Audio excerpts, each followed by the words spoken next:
Hello viewers, cuisines of India ചാനലിലെ ഇന്നത്തെ video ഒരു പൈനാപ്പിൾ കിച്ചടിയാണ്. ഇതെങ്ങനെയാണ് ഉണ്ടാക്കിയെടുക്കേണ്ടതെന്ന് നമുക്ക് നോക്കാം.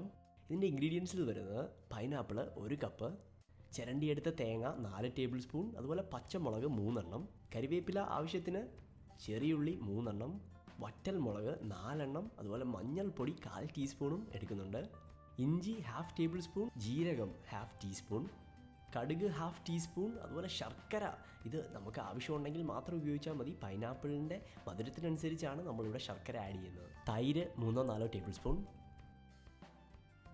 നമ്മളിവിടെ ചട്ടിക്കകത്താണ് പൈനാപ്പിൾ കിച്ചടി ഉണ്ടാക്കുന്നത്. ഏറ്റവും ആദ്യം ഗ്യാസ് ഓൺ ആക്കുക, അതിനുശേഷം ചട്ടിയിൽ പൈനാപ്പിൾ ഇട്ട് കൊടുക്കുക. പിന്നെ മഞ്ഞൾപ്പൊടി നമുക്കിവിടെ ചേർക്കാവുന്നതാണ്. അതുപോലെ തന്നെ പച്ചമുളകും ആഡ് ചെയ്ത് കൊടുക്കുക. പിന്നെ ആവശ്യത്തിന് വെള്ളം കൂടി ഒഴിച്ചു കൊടുക്കുക. നന്നായിട്ടൊന്ന് ഇളക്കി എടുത്തു കഴിഞ്ഞാൽ ആവശ്യത്തിന് ഉപ്പും കൂടി ആഡ് ചെയ്യുക. അതിനുശേഷം ഇതൊന്ന് വറ്റിച്ചെടുക്കാം. ഒന്ന് അടച്ചു വെക്കുക. ഇടയ്ക്കൊന്ന് തുറന്ന് ഇളക്കി കൊടുക്കാം. വെള്ളം ഏകദേശം ഒന്ന് വറ്റി തുടങ്ങുമ്പോഴത്തേക്കിന് നമുക്കിവിടെ എടുത്തു വെച്ചിരിക്കുന്ന ഇഞ്ചി ആഡ് ചെയ്യാവുന്നതാണ്. അതിനുശേഷം നന്നായിട്ടൊന്ന് മിക്സ് ചെയ്തെടുക്കുക. ഇത് ഭയങ്കര എളുപ്പമാണ് ഉണ്ടാക്കിയെടുക്കാനായിട്ട്.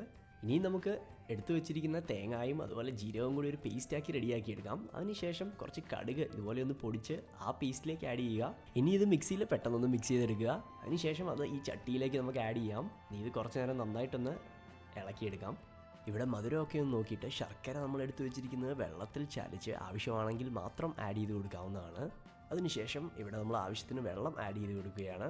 വെള്ളം ആവശ്യത്തിന് ആഡ് ചെയ്ത് കഴിഞ്ഞാൽ നമ്മൾ എടുത്തു വെച്ചിരിക്കുന്ന തൈര് നമ്മളിപ്പോൾ ആഡ് ചെയ്യുകയാണ്. തൈര് ആഡ് ചെയ്ത് കഴിയുമ്പോൾ നമുക്ക് ഗ്യാസ് നിർത്താവുന്നതാണ്.